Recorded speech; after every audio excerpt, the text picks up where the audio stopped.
Hello student, TGT art class में आप सबका स्वागत है। कैसे हैं आप सब लोग। तो आज हम टॉपिक लेके आए हैं मुग़ल शैली, जो कि इसका पार्ट कल एक करा दिया है फर्स्ट पार्ट, जिसमें हमने ईरानी शैली पढ़ाया था और हुमायूं और बाबर के बारे में पढ़ाया था। तो आज हम स्टार्ट करते हैं अकबर के बारे में। तो ये काफ़ी बड़ा टॉपिक है, तो इसको 3-4 पार्ट में पढ़ेंगे, एक पार्ट में नहीं करा सकते थे क्योंकि काफ़ी बड़ा है, फिर आप लोग भी परेशान हो जाते, बोर हो जाते, बहुत लेंदी हो जाता है लॉन्ग क्वेश्चन। तो चलिए स्टार्ट करते हैं आज की क्लास। तो आज हमारा क्या टॉपिक है, अकबर शैली। आज हम लोग अकबर के बारे में पढ़ते हैं और अकबर भी काफ़ी बड़ा है, तो इसको मैंने 2 पार्ट में लिया है। आज मैंने अकबर के बारे में 2 पार्ट में लिया है, तो एक आज पार्ट करा देंगे, एक इसका कल करा देंगे, तो अकबर भी 2 पार्ट में ख़त्म हो जाएगा। इसमें मैंने चित्रकार वगैरह लिए हैं, चित्र या चित्रकार। दूसरा जो पार्ट कराएंगे उसमें ग्रंथ वगैरह कराएंगे, ठीक है। तो चलिए स्टार्ट करते हैं आज की क्लास। आज का हमारा टॉपिक है अकबर। अकबर के बारे में हम लोग पढ़ते हैं। तो इनका अकबर का जो समय काल है वो क्या हो जाएगा, 1556 से लेकर 1605 तक हो जाएगा। ये इनका क्या है, समय काल है अकबर का। आइए जन्म देखते हैं अकबर का। अकबर का जन्म 15 अक्टूबर 1542 ईस्वी में हुआ था। अकबर का जन्म कब हुआ था, तो 15 अक्टूबर 1542 ईस्वी में इनका जन्म हुआ था। सन 1556 ईस्वी में अकबर अपने पिता हुमायूं की मृत्यु के पश्चात लगभग 13 वर्ष की आयु में सिंहासन पर बैठे थे। तो कितने वर्ष पे बैठे थे, 13 वर्ष में। कहीं कहीं पे 12 वर्ष भी दिया रहता है, किसी बुक में 14 वर्ष भी दिया रहता है। तो इसमें क्या बताया है, लगभग 13 वर्ष की आयु में सिंहासन पर बैठे थे जब इनकी पिता की मृत्यु हो गई थी सन 1556 में। चलिए अकबर का पूरा नाम क्या है, मोहम्मद जलालुद्दीन अकबर इनका पूरा नाम हो जाएगा। माता का नाम क्या है, हमीदा बानो बेगम हो जाएगा। चलिए आगे देखते हैं। अकबर की आत्मकथा आईने अकबरी अकबरनामा ग्रंथ की रचना किसने की थी, तो अबुल फजल ने की थी। और किसमें की थी, फारसी भाषा में की थी। तो अकबर की जो आत्मकथा है आईने अकबरी, वो ग्रंथ किसने इसकी रचना की थी, तो कौन हो जाएंगे, अबुल फजल हो जाएंगे। और किस भाषा में की थी, तो फारसी भाषा में की थी। चलिए सन 1570 में अकबर ने सांस्कृतिक उत्थान में अपनी महती भूमिका निभाई। अपने राज्य को समस्त उत्तरी भारत में फैलाने के पश्चात अकबर ने दीन इलाही धर्म की नीति अपनाकर धार्मिक उदारता का परिचय दिया था। मतलब कि सन 1570 में अकबर ने सांस्कृतिक उत्थान में अपनी महती भूमिका निभाई। मतलब सांस्कृतिक चीज़ों में उन्होंने अपने अच्छे तरीके से उन्होंने उसको प्रेजेंट किया था, निभाया था। अपने राज्य को समस्त उत्तरी भारत में फैलाने के पश्चात अकबर ने, मतलब उत्तरी भारत में इस सांस्कृतिक चीज़ों को फैलाने के पश्चात अकबर ने दीन इलाही धर्म की नीति अपनाकर, मतलब दीन इलाही धर्म की नीति अपनाकर धार्मिक उदारता का परिचय दिया था। मतलब कि ये दीन इलाही धर्म चलाकर इन्होंने अपनी धार्मिक उदारता का परिचय दिया था अकबर ने। तो दीन इलाही धर्म किसने चलाया था, तो अकबर ने चलाया था। चलिए आगे देखते हैं। साथ ही मुसलमानों के धार्मिक कट्टरपन को नहीं अपनाया था। तो साथ ही मुसलमानों के धार्मिक कट्टरपन को नहीं अपनाया था। इन्होंने धर्म मतलब धार्मिक चीज़ों को किया था। तो मतलब धार्मिक जो होती हैं चीज़ें धर्म से संबंधित, क्योंकि इनका विवाह क्या कहते हैं, जोधाबाई से हो गया था, तो वो हिंदू थी, तो इस वजह से अकबर ने वो सब चीज़ों को अपनाया था। तो वही इसमें बताया है, साथ ही मुसलमानों के धार्मिक कट्टरपन को नहीं अपनाया। चित्रकला जो कि मुस्लिम धर्म में निषेध थी, चित्रकला जो थी वो मुस्लिम धर्म में क्या था, निषेध थी, उसको नहीं मानते थे। उन्होंने स्वयं ही आमेर के राजा बिहारी मल की पुत्री राजकुमारी जोधाबाई से विवाह किया था। जैसे कि मैंने अभी बताया कि उनका एक हिंदू राजकुमारी जोधाबाई से विवाह हुआ था और उसे धार्मिक स्वतंत्रता दी थी। मतलब कि जोधाबाई जो थी उनको धार्मिक स्वतंत्रता, धार्मिक से जो भी मतलब रिलेटेड चीज़ें थी तो उनको स्वतंत्रता दी गई थी, उसमें पाबंदी नहीं लगाई गई थी, ऐसा इसमें बताया है। इसी राजपूत रानी का पुत्र सलीम बाद में सिंहासन का उत्तराधिकारी बना। जो इनका बेटा था सलीम यानी कि जहांगीर, वो बाद में सिंहासन का उत्तराधिकारी भी बना। चलिए आगे देखते हैं। इसी प्रकार अकबर के शासनकाल में शिक्षा, संस्कृति व कला के क्षेत्र में अभूतपूर्व विकास हुआ।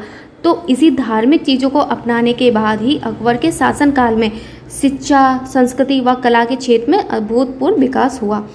मुगल शैली की स्थापना अकबर के समय में हुई। इस शैली का विकास भी अकबर के समय में हुआ। तो जो मुगल शैली की स्थापना है, आप लोग कंफ्यूज मत होना बिल्कुल भी कि मुगल शैली की स्थापना किसने की थी, कि हुमायूं ने की थी कि बाबर ने की थी।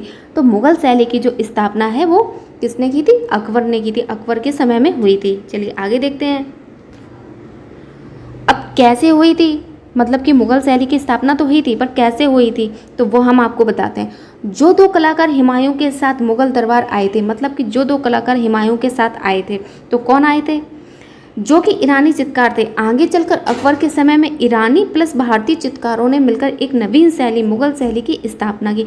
आप लोगों को शायद इस पॉइंट से बिल्कुल क्लियर हो जाएगा कि मुगल शैली की जो स्थापना थी वो अकबर समय में हुई थी। तो आपको इस पॉइंट से, इस लाइन से बिल्कुल ही क्लियर हो जाएगा कैसे होता है। जैसे देखिए, जो दो कलाकार हुमायूं के साथ मुगल दरबार आए थे, हुमायूं के साथ कौन आया था, मीर सैयद अली आए थे, अब्दुल समद शिराजी आए थे, ये पूरे तरीके से ईरानी चित्रकार थे। कैसे थे, ईरानी चित्रकार थे, ठीक है। ये आगे चलकर अकबर के समय में जब इन्होंने चित्रकारी की, क्योंकि देखिए ये ईरानी थे, ठीक है, और यहाँ भारत में आए थे, तो भारतीय चित्रकारों के साथ मिलकर इन दोनों ने जब चित्रकारी की तो क्या हुआ, एक नवीन शैली की उत्पत्ति हुई। नवीन शैली की उत्पत्ति हुई तो उसको क्या, मुगल शैली की स्थापना हुई।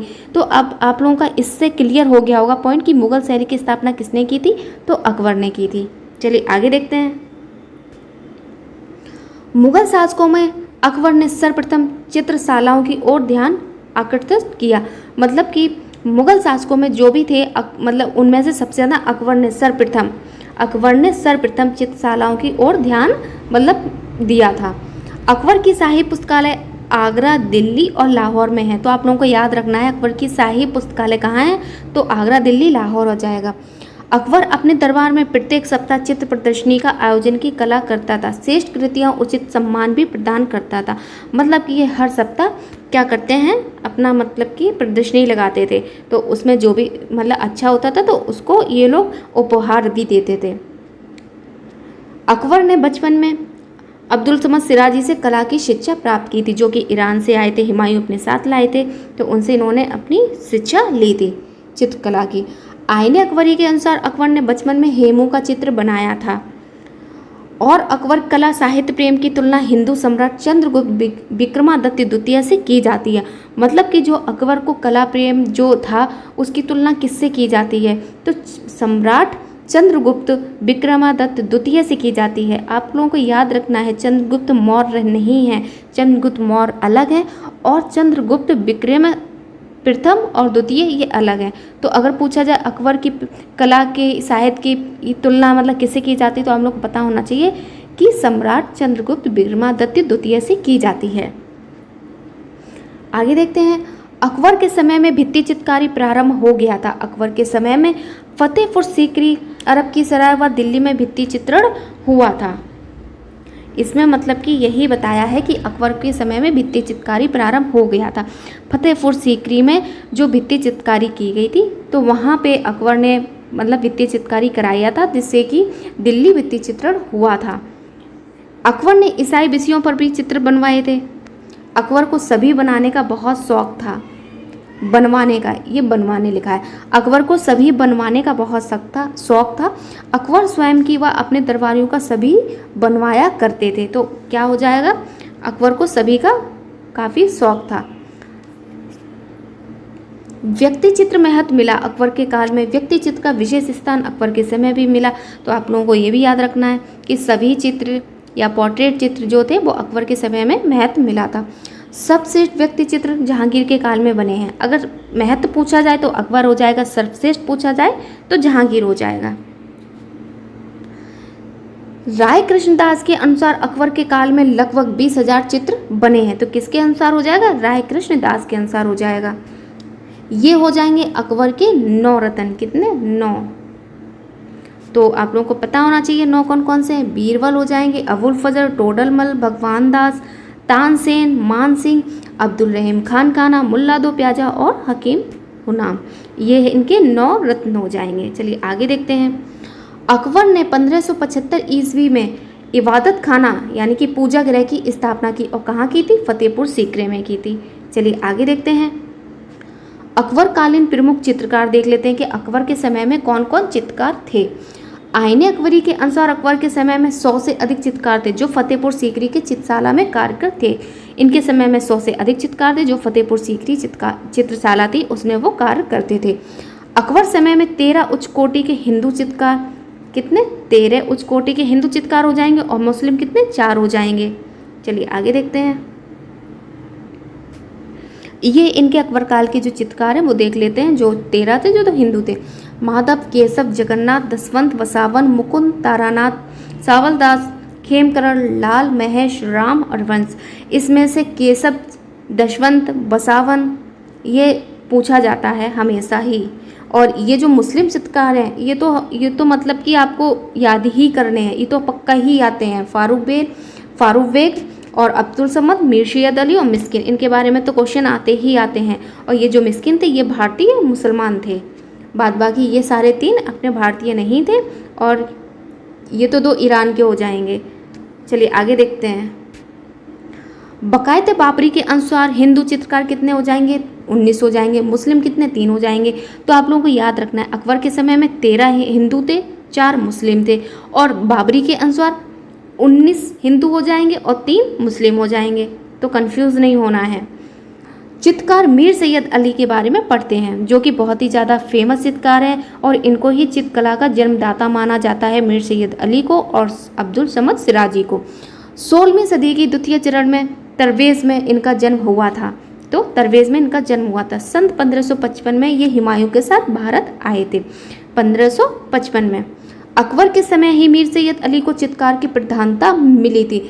आए थे हुमायूं के साथ थे, हुमायूं के साथ मतलब कि ये ईरान से आए थे, लेकिन इनको प्रधानता चित्रकारी में कब मिली थी, तो अकबर के समय में मिली थी। मीर सैयद अली कवि भी था और जुदाई के नाम से कविताएं रचनाएं करते थे। तो पूछा जाए जुदाई के नाम से कौन जाने जाते हैं, तो मीर सैयद अली जाने जाते हैं और ये कवि भी करते थे, कवि भी मतलब थे। मीर सैयद अली ग्राम चित्रण में पारंगत थे, मतलब ग्राम चित्रण ये बहुत अच्छे बनाते थे। कौन, मीर सैयद अली। चलिए आगे देखते हैं। हमजा नामे के आरंभिक 4 खंडों के चित्रण पर ईरानी प्रभाव देखा जा सकता है जिसका पर्यवेक्षण मीर सैयद अली ने किया था। मीर सैयद अली को हुमायूं द्वारा नादिर उल मुल्क युग अशर की उपाधि प्रदान की गई थी। तो मीर सैयद अली को जो उपाधि मिली थी किसने दी थी, हुमायूं ने दी थी, नादिर उल मुल्क की। चलिए आगे देखते हैं। मीर सैयद अली के चित्र देख लेते हैं। अब गाय का वध करते हुए जाहक, लैला के सम्मुख जंजीरों में बंधा मजनू, मजनू का जन्म या बहराम तथा गडेरिया। चलिए आगे देखते हैं। अब पढ़ते हैं हम लोग चित्रकार सिराजी के बारे में, मतलब कि अब्दुल समद सिराजी के बारे में पढ़ते हैं जो ये ईरान से आए थे हुमायूं के साथ। इनका जन्म ईरान के प्रसिद्ध नगर शिराज में हुआ था, इसलिए इनको सिराजी कहा जाता है। यह शिष्ट शैली का अच्छा लेखक था, पर वह चित्रकार के रूप में ज़्यादा विख्यात थे, मतलब ये चित्रकारी बहुत अच्छे करते थे इसलिए चित्रकार के रूप में ये जाने जाते हैं। इनको हुमायूं ने श्री कलम की उपाधि प्रदान की थी। ये 1555 में हुमायूं के साथ आए थे। अब्दुल समद ने अपने अंतिम समय में अकबर द्वारा चलाए गए धर्म दीन-ए-इलाही को अपनाया था। जो अकबर ने दीन-ए-इलाही धर्म चलाया था उसको इन्होंने अपनाया था। चलिए आगे देखते हैं। अब्दुल समद के पुत्र का नाम शरीफ था जो जहांगीर सलीम का सहपाठी था। दसवंत अब्दुल समद का प्रमुख शिष्य था, ये इनके प्रमुख शिष्य हो जाएंगे। हमजा नामा के अंतिम 8 खंडों का निर्देशन अब्दुल समद सिराजी ने किया था। चलिए आगे देखते हैं। यह पशु चित्रण में सिद्ध हस्त थे, मतलब कि पशु चित्रण अच्छे बनाते थे और मीर सैयद अली ग्राम चित्रण अच्छे बनाते थे। मीर सैयद अली और अब्दुल समद को मुगल शैली का जन्मदाता माना जाता है। जैसे मैंने कहा कि अगर चित्रकारी के लिए जन्मदाता किसको माना जाता है, तो मीर सैयद अली और अब्दुल समद सिराजी को माना जाता है। हमजा नामा पर सर्वाधिक चित्रण अब्दुल समद सिराजी की देखरेख में ही हुआ था, तो आप लोगों को पता होना चाहिए। मुगल शैली की स्थापना मुगल काल में अकबर के समय में हुई थी। मुगल शैली की स्थापना जो मैंने अभी बता ही दिया था कि आपको यहाँ से पॉइंट क्लियर हो गया होगा, तो वही बात यहाँ लिखी हुई है। अब पढ़ते हैं हम लोग दसवंत चित्रकार के बारे में। ये भी बहुत ज़्यादा फेमस चित्रकार हैं। ये कहार जाति के थे। दसवंत जो थे वो कहार जाति के ये थे। रस्मनामा के 21 चित्रों पर दसवंत का नाम मिलता है। रज़नामा के 21 चित्रों पर रज़्मनामा का नाम मिलता है। दीवारों पर चित्रकार को करता देखकर अकबर उसे अपने साथ लेकर आए थे। मतलब कि दीवारों पर ये क्या मतलब एक मिनट, दीवारों पर चित्रकार को करता देखकर मतलब दीवार पर ये चित्रकारी करते थे, उसको देखकर अकबर अपने साथ इनको लेकर आ गए थे। चलिए आगे देखते हैं। दसवंत ने भारतीय देवी देवताओं का अंकन उच्च कोटि का किया है। तो अगर पूछा जाए कि हिंदू देवी देवताओं का चित्रण किसने किया है तो दसवंत हो जाएंगे। चलिए आगे देखते हैं।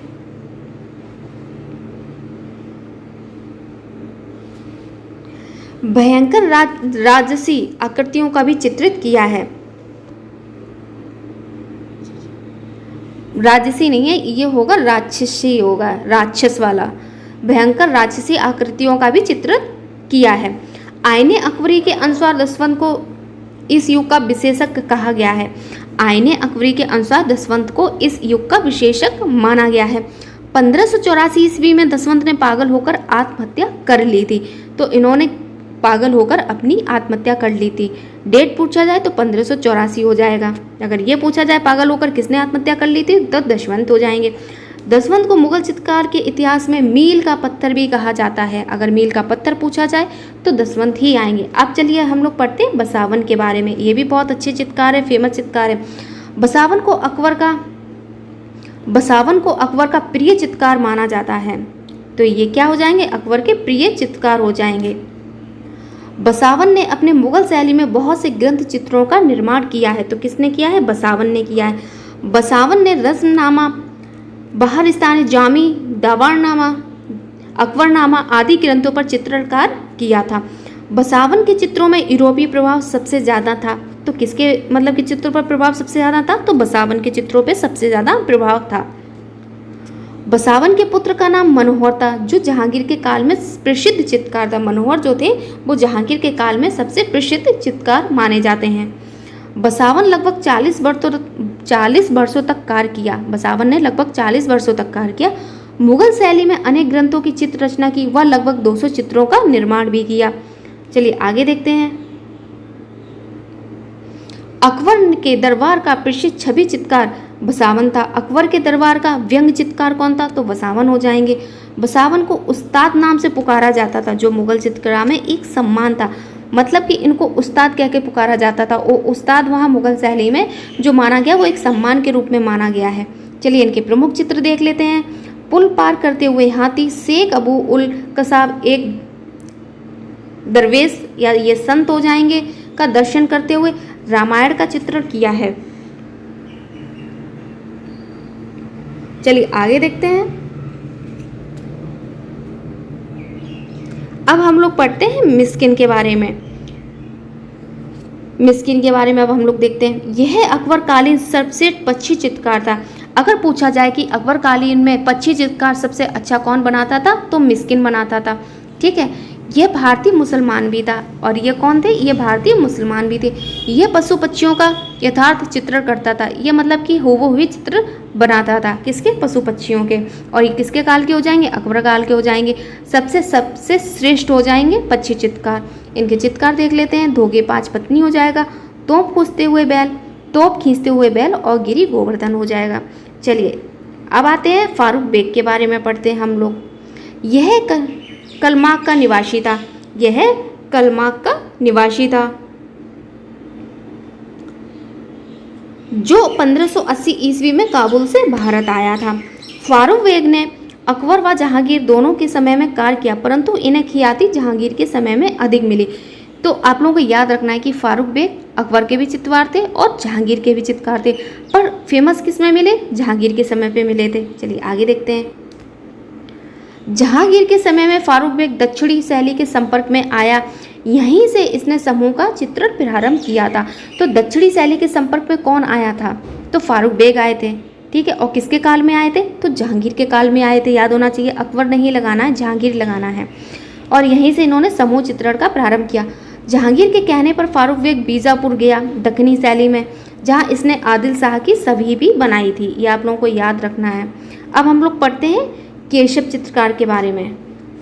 अकबर के समय में 6 प्रमुख गुजराती चित्रकार थे, जिसमें केशव सर्वश्रेष्ठ गुजराती चित्रकार माना जाता है। ये अकबर के समय के हो जाएंगे और ये गुजरात के हो जाएंगे। ईसाई पतारियों द्वारा चित्रित बाइबल के मैरी तथा क्राइस्ट के चित्र को अकबर को भेंट किए गए थे। उस चित्र की अनुकृति केशव ने बनाई थी। तो किसने बनाई थी? केशव ने बनाई थी। केशव ने आत्मचित्रण भी बनाए थे। अगर सन पूछा जाए तो 1547 से 98 ईस्वी हो जाएगा। 1547 से 1598 ईस्वी हो जाएगा। तो किसने बनाए थे? तो केशव ने आत्मचित्रण बनाए थे। ठीक है, चलिए आगे देखते हैं हम लोग। अब आप लोगों की क्लास खत्म हो चुकी है। जितने भी अकबर के चित्रकार थे वो मैंने इसमें एक ही वीडियो में ले लिए हैं। सारे चित्रकार जितने भी एग्जाम में आते हैं या जितने भी आ चुके हैं। अब हम लोग आगे इनके अकबर के जितने भी ग्रंथ रह गए, पुस्तकें रह गई हैं, उनके बारे में पढ़ते हैं। तो वो हम एक वीडियो बना देंगे, तो उसमें मतलब वो कवर हो जाएगा। फिर उसके बाद नेक्स्ट में पढ़ते हैं, जहांगीर के बारे में पढ़ेंगे। ठीक है, तो आज की क्लास ख़त्म होती है। अगर इसमें और भी क्लास ले लेते ना तो बहुत बड़ी क्लास हो जाती, फिर आप लोगों को समझ में नहीं आ पाता अच्छे से। थोड़ा पढ़ो, अच्छा पढ़ो और समझ के पढ़ो, है ना। तो इसको आप लोग एक बार नहीं, अगर आप इसको धीरे धीरे से 2 बार भी पढ़ेंगे ना, तब भी आप लोगों को समझ में आ जाएगा कि, और बिल्कुल भी कंफ्यूज नहीं होना है कि कौन सा चित्रकार किसका था किसका नहीं था। इसीलिए मैं थोड़ा थोड़ा लेके चल रही हूँ, ताकि आप लोगों को बिल्कुल भी मतलब कि इकट्ठा सा ना हो जाए, तो कंफ्यूज हो जाएगा इसलिए। ठीक है, और इसमें क्वेश्चन मैंने इसलिए नहीं लिए हैं, जब अकबर पूरा करा देंगे कल तब फिर लास्ट में क्वेश्चन ले लेंगे अकबर के। और इससे पहले मैंने ईरानी शैली पढ़ाया था और हुमायूं बाबर पढ़ाया था, तो उसमें क्वेश्चन मैंने कुछ 10-11 क्वेश्चन ले लिए थे। तो इसमें आज क्वेश्चन नहीं लिए हैं, क्योंकि अकबर को पूरा कंप्लीट करा देंगे, उसके बाद क्वेश्चन लेते हैं। उसके बाद आप लोगों को कराएंगे क्वेश्चन। ठीक है, उसके मतलब कि टॉपिक के बाद करा देंगे। जो भी क्वेश्चन आए हुए होंगे वो करा देते हैं, जो भी ज़रूरी है एग्ज़ाम के लिए। चलिए मिलते हैं हम लोग नेक्स्ट वीडियो में, नेक्स्ट क्लास में, नेक्स्ट टॉपिक के साथ में, जो भी अकबर का सेकंड पार्ट आएगा। तो जिसने भी हमारा पहला वीडियो नहीं देखा है तो आप देख लीजिए। ईरानी शैली मैंने पढ़ा दिया है, हुमायूं बाबर पढ़ा दिया, देख लीजिए। तो जिसको क्लास अच्छी लगी हो तो आप लोग लाइक कर दीजिए, शेयर कर दीजिए और कमेंट भी कर दीजिए। अगर क्लास अच्छी लगती है तो कमेंट भी करा करिए, जिससे कि पढ़ के मुझे अच्छा लगता है कि हाँ आप लोगों को क्लास अच्छी लग रही है, हाँ समझ में आ रहा है। तो अंदर से और फिर मतलब कि मन करता अच्छे से कि हाँ कि चलो बच्चों को समझ में आ रहा है। ऐसे पता ही नहीं चल पाता है कि बच्चों को समझ में आ रहा है कि नहीं आ रहा है। तो इसलिए आप लोग कमेंट भी ज़रूर किया करिए और लाइक भी किया करिए, शेयर भी किया करिए और चैनल को सब्सक्राइब कर लेना जिसने नहीं किया है। तो आगे की वीडियो आप लोगों को मिलते रहेंगे। तो चलिए मिलते हैं नेक्स्ट वीडियो में, नेक्स्ट क्लास में, नेक्स्ट टॉपिक के साथ में। Thank you so much.